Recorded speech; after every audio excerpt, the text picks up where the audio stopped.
Hello, and welcome to the Laythe Odyssey, a series I'm starting in Kerbal Space Program. Here, my goal is going to be to start a colony on Laythe. Now, I'm hoping to do this under the guise of a semi-realistic space program using mods such as Ferrum Aerospace, Remote Tech, and TAC Life Support. Um, I'm also going to use some real-world ideas about how colonization should work and some real designs of spacecraft. I've got the Chakamonkey Exploration Pack installed, which is a part pack which adds a whole host of parts intended to emulate real lifters and vehicles at, it says, I think, a 75% scale. So in that sense, I'm going to go for 75% realism. Now, I've seen other series on YouTube like this, but I'm hoping that mine will be different for a few reasons. I'm hoping to keep episodes under 15 minutes long to make sure they're not just me explaining a bunch of design processes that aren't actually interesting. And I'm hoping that throughout the series I can talk about some of the different real-world crafts that I might be emulating, some of the missions and different propositions that are behind these missions, or behind these episodes. So in this episode, I'm designing and launching my first geosynchronous communication satellite. Because having a good comms network is pretty important for anything you do, it's something that I'm going to do first. So here you can see me scaling up the probe and building it, and I like to scale up the size because real communication satellites aren't as big as the default probe sizes. They're not a couple meters across. They are a couple meters across in real life. And even though in the past I can build a perfectly good communication satellite that's sort of the default size, it's not very realistic. So I'm going to make mine huge. I'm going to make a lot of my probes huge. And I want it to be able to perform its own circularization maneuver to reduce the amount of space junk. That's going to require about 600 milliseconds or meters per second of delta V, which I've sort of programmed for here. And it also needs RCS so that it can perform precise adjustments to its orbit. And you can see I've got the RCS thrusters on there. Once I'm done with the satellite, I'm building the lifter underneath it. And since this is a new save, I haven't created any sub-assemblies for lifters, but that might be something I do in the future. Here you can see I've got the main body of the probe done, and I'm just working on the upper stage. I'm using a lot of the Chakamonkey parts, the engines and the fuel tanks, and some of the RCS thrusters to make this. It's the upper stage of a Delta IV heavy rocket. Now, usually it comes with that fairing, but I like using my own. I like using the procedural fairings because they let me use my custom fairings, which have logos on them and stuff. So I had to use the default fairing a little bit to see which node to attach to, and then you can see I've got it attached there. Now I'm adding my own fairings. They've got a KLA logo, which is my version of United Launch Alliance. It's Kerbal Launch Alliance, and on the other side is a CASA logo, or Kerbal Aeronautics and Space Program. And so I've got a bunch of different versions of these fairings, but just need to make sure that they're all lined up and, I don't know, look appropriate. And now I'm doing some stage organizing, and then we move on to the main stage. Now, normally I use this RS-68 engine that comes with Chaka, but because it's built for the Delta IV Heavy, it's got different thrust values, and so it gave me a really low TWR, so I just used that one that goes with KW rocketry. Now I've added the ullage motors so that the main stage will fall away when I activate my second stage.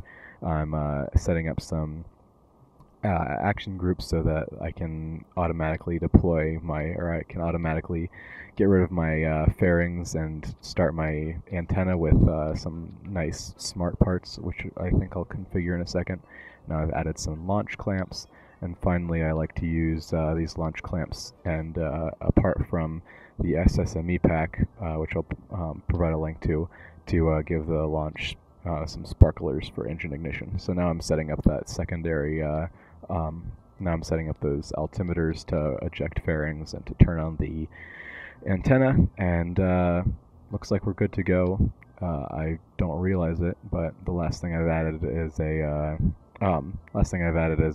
hull cam. I don't actually use it, but I like to put those on all of my crafts. Now, I don't actually realize it, but I've screwed up when I made those fairings. They have the wrong logo on them, and it turns out that that's because when I made them, I forgot to change the part name, so it's replacing it with a different fairing part.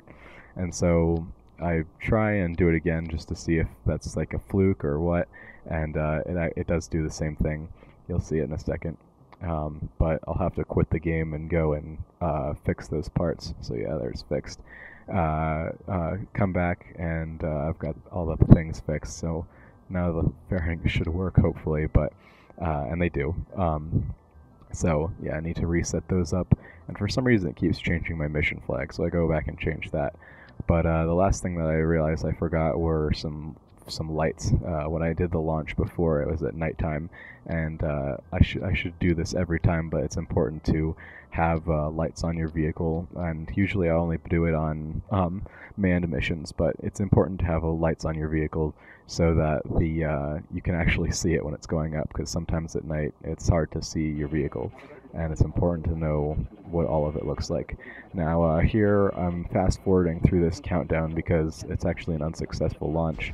You can see the sparks go off there, but as soon as I get just a little bit high, only, I don't know, 3 kilometers away or whatever, I'm like, oh, this is going to be fine. And 3 kilometers away it cuts out, and that's because I've got no connection. And it turns out it's because I forgot to put my short-range antenna on there. So I go back and put that on and look at some more stuff, and I'm like, oh, I should put another light right here. But that's really the only thing that I needed to change, and here comes the real launch. I'm going to let it play at normal speed because the the sound effect of the launch clamp is pretty good. I'm using a mod called Launch Countdown.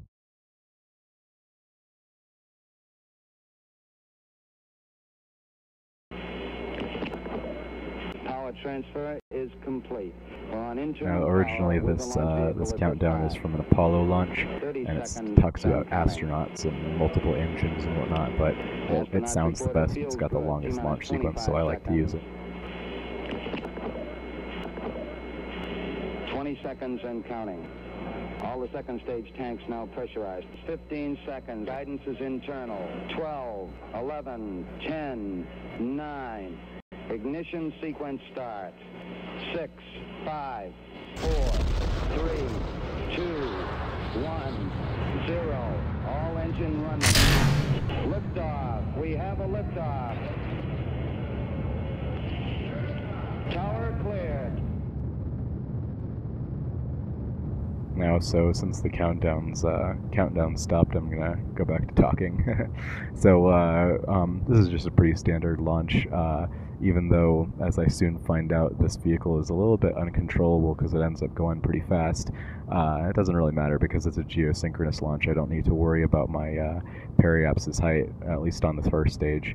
And so, or I mean my apoapsis. Sorry.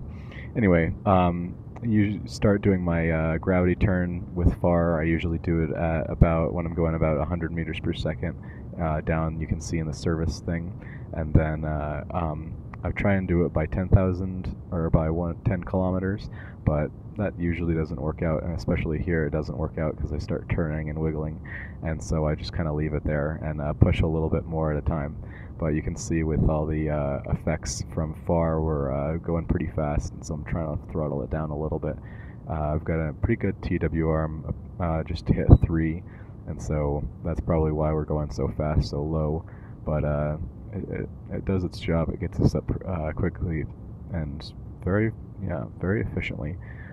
Since this is intended to be a expendable launch vehicle, sometimes I'd put parachutes on my lower stage, but I don't, since this is supposed to be an expendable launch vehicle. So when it teeters out there, it'll detach, and I get these notifications since I've got stage recovery installed. It'll tell me that it was destroyed. So there we go, it's Miko, and the first stage separated.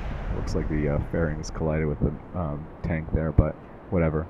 Now we're down to the second stage, and at about 60 kilometers the fairings should attach. Now this is a really powerful second stage. It's actually got, this lifter has way too much delta V, and I see that we passed 70 there, and I get really focused on whether or not my antenna deployed. And so I'm like, oh yay, the antenna deployed.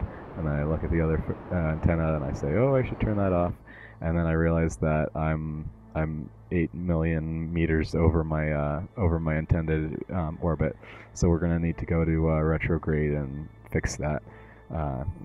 Good thing that we've got all this extra delta V, but it is a very powerful stage. So the reason I wanted it to be able to, the satellite to be able to circularize on its own, was so that we didn't have to leave this thing in orbit. Since it's so big, it seems like it feels like a waste of fuel, but it's powerful. It doesn't really matter. I am in sandbox mode. Career mode, as of beta, is really, really tough.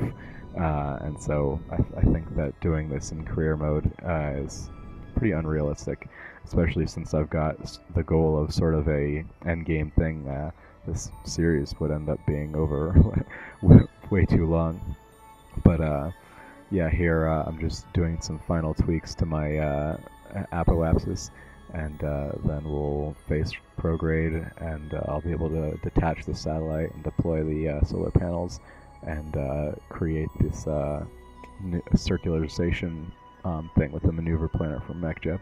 I do use MechJeb a lot for data and like getting the numbers and whatnot, and some people say like it's cheating to use it at all, and I think that's really untrue. I think especially just using the smart ASS, I think that's fine, especially since, I mean, any rocket has to, like, even the Apollo missions, they had tons of computers, and saying that I'm not allowed to use my own sort of form of computers to control the spacecraft and to view data about it is pretty stupid.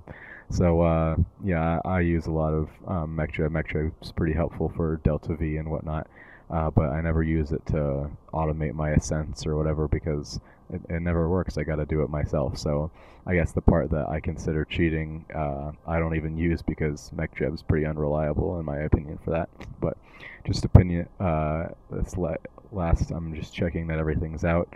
I'm trying to use the new maneuver thing, but it doesn't seem to be working to point at the maneuver. It also seems like I've got a problem with my RCS thrusters. They weren't balanced properly, even though I tried to do that. It apparently didn't work out.